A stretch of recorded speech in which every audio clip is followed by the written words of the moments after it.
Hello Divination and welcome. In today's video, I'm going to show you how to download and install our free blog post template for Divi's Freelance Writer Layout Pack. This is the final result we're aiming to achieve. So without wasting a lot of time, let's dive in and let's get started.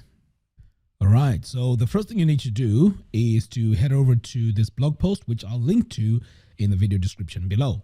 So once you get here, you want to scroll down until you see this button which says get it for free today. You want to click on that, and then you want to add your email address to download it. Click on download, and then you're going to need to click on this button which says download the files. I'm going to click on it, and you can see now that that folder has been downloaded. The next step now is to unzip this file. So I'm going to come over here, show in Finder. And then you can see right here that this is where my file is. So in order for us to use it, we need to unzip it. So I'm going to double click on it. And you can see here we have a folder. Now you need to go a step further and double click. And this is the file that we need to use. I'm just going to pull this to the side for now so that we'll use it when the time comes. All right, so the next step now is to come over here to our website where we are going to install this template. So I'm going to come over here to Divi. But before I do that, let me just show you what our blog posts look like right now. So here you can see this is basic. This is what you get when you install the basic Divi theme without any templates. Okay, so now back over here, we're going to come all the way down here to Divi and then click on Theme Builder. Next, we're going to click these two arrows, and this is also known as portability. I'm going to click on this. Click on import, and remember that file we unzipped. This is where it is. I am now going to drag it over here, or another way to do it is to just navigate through your computer and find where that file is. So now that I have it here, I'm going to click on import theme builder, and this now is going to import our template for our blog posts. Okay, great. And as you can see, this is applied to all the blog posts. So the next step now is to hit save changes. Now, if we come back here, now remember, this is the basic one. Nothing much is going on here in terms of design. But since I've saved this, if I refresh, notice what happens. Now we have a custom design, which is beautiful. This is where our post title goes. And if we scroll further down, we have our date here, our categories, if we have any, the author, and so on. We also have a custom font, for this blog post template. And further down here, we have our image. And as you can see, we have our paragraph text. And then further down here, you can see it's written by, Mac admin. And then further down, we have our comments. But when you look at this, it has a theme, which is really beautiful and really looks nice. But what I'm going to show you next is the ability to go in and change this design to match your design. Okay, so I'm going to scroll further down here. We have an email opt-in. We also have the categories, which look beautiful, by the way. I really like these icons here. This is really, really nice. Okay, so let me show you how you can customize this and make it match with the colors of your website. So back over here now, we need to click on this pencil icon. This is now going to take us into the builder where we can go in and start making all our changes. So let's start over here on this section. So I'm going to click on section settings and then click on background. So this is where we get this dominant yellow color here. So you can change this to whatever you want. So if your design has green in it, you can just go there and add green. So let me show you how to do that. So you want to come over here. So this is where we have the colors. So this is your gradient tab. So I'm going to click on this yellow here. And we can change this to this orange, and you can see just like that it's changed. And over here we can change this to a different color, just like that. And if we need to add any transparency, we can just drag it down like that. So as you can see, this is very, very straightforward to go in and change these colors. And if I need to change that image, I can just come over here on this tab and I can go in and change the featured image. But you know what? It's better to have this featured image. So I'm going to close out of here. Next, let's see how we can change this title here. So I'm going to click on this gear icon. It's going to take us into our text settings. So to make changes to it, you want to click here on design, and then you want to come over here to text. So you can change here the default, change this to Monsterrat if you wanted to. But if you want to go in and target this text here, you want to click here on this little brush tool. So as you can see here, this is a heading 1. So to change this, you want to come over here, change this to Monsterrat, and you can see that it has worked.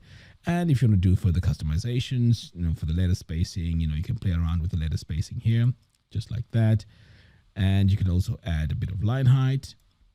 You can add text shadows. So this just works as it would in the Divi builder. Okay, so I'm going to close out of here. Next, we are going to now come to this area here. So I'm going to click first of all here and go to our background. So here we have this image. We can change this image if we need to, but you know what? For the sake of this tutorial, I'm going to leave this image as it is. I'm going to close out of here. Now we can go into these blurbs and change them if we wanted to. So I'm going to click here. And as you can see, these are blurb settings. So this January 30, 2021, it's coming from here. And this is a dynamic text. So this is the post published date. But what we can also do here is if we wanted to change the icon, we would come over here and change the icon to whatever icon we want. So you can see just by doing that, the icon has changed. But of course, this one here does not make sense. So ideally, you want to leave this as the calendar icon.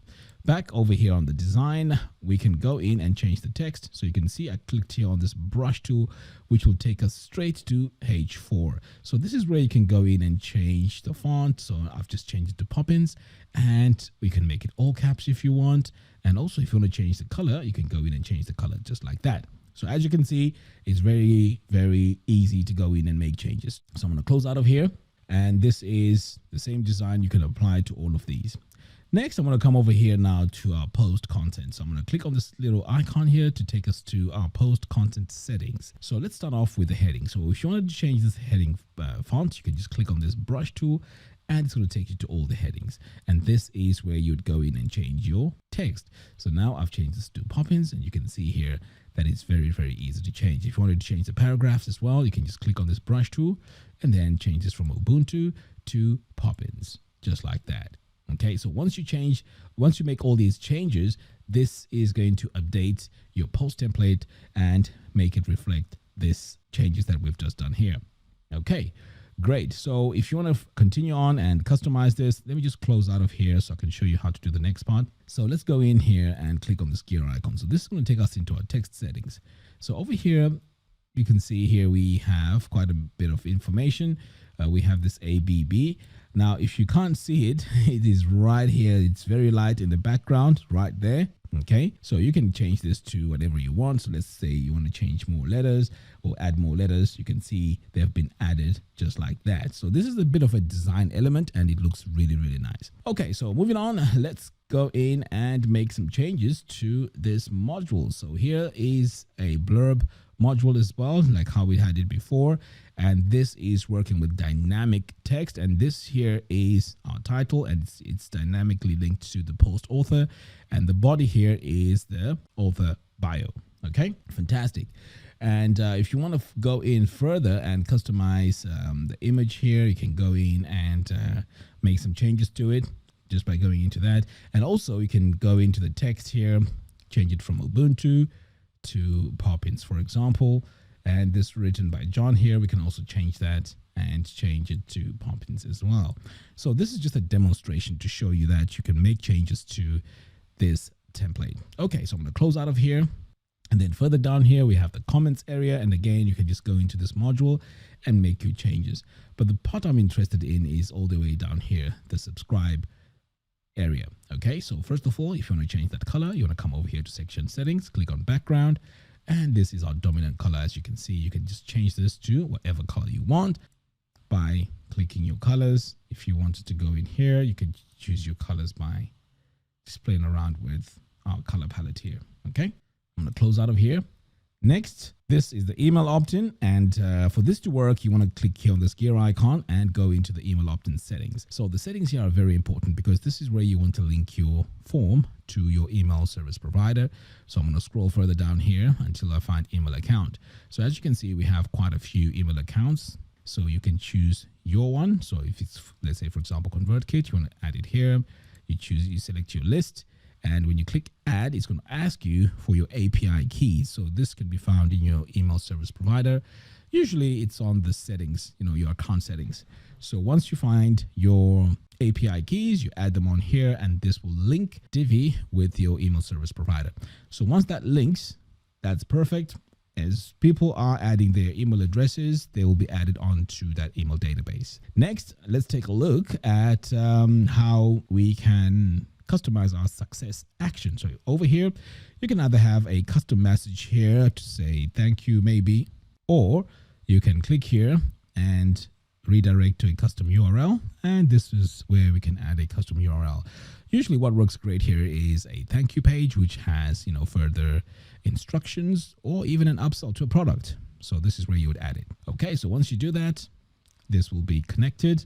And then finally, we have our blog categories. So again, we can go in here and customize all this to match our design. But what we have here in the background is our featured image. So that image is automatically added in. All right, so pretty much this is how you customize this template to make it match your design. Once you're happy with this, you can hit save. And then once you've saved this, you close here on the top. And then if you hit save all changes and come to your blog post and refresh, you're going to notice that all the changes would have applied. So there you have it. Thank you all for watching. If you like this video, please give me a thumbs up and do follow us on our social media platforms. By doing so, you'll be notified every time we release new tutorials. Until next time, thanks for watching, and I'll see you in the next video. Take care.